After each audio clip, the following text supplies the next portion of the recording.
अपना गली में बुला के हो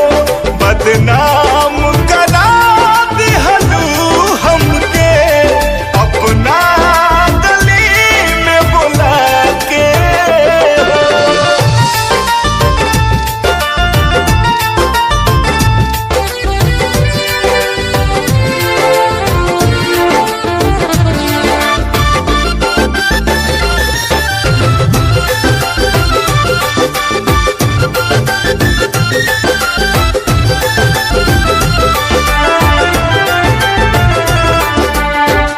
तुहई बोलवलू कह के कसम बाटे प्यार के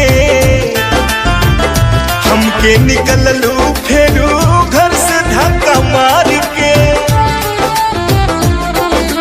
हो तुहई बोलवलू कह के कसम बाटे प्यार के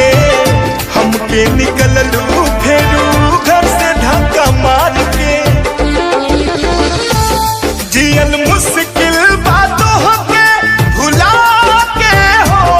जियल मुश्किल बातों के भुला के हो बदनाम करा दिहलू हमके अपना गली में बुला के हो बदनाम करा दिहलू हमके अपना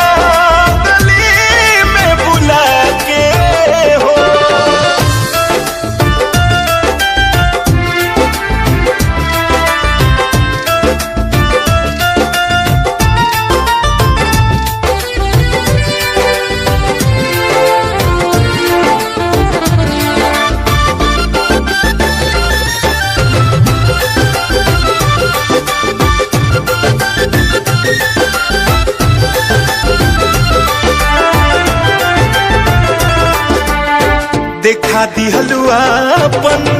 असलियत आज हो झूठहू के करत रहली हम तो पे नाज हो देखा दिहलू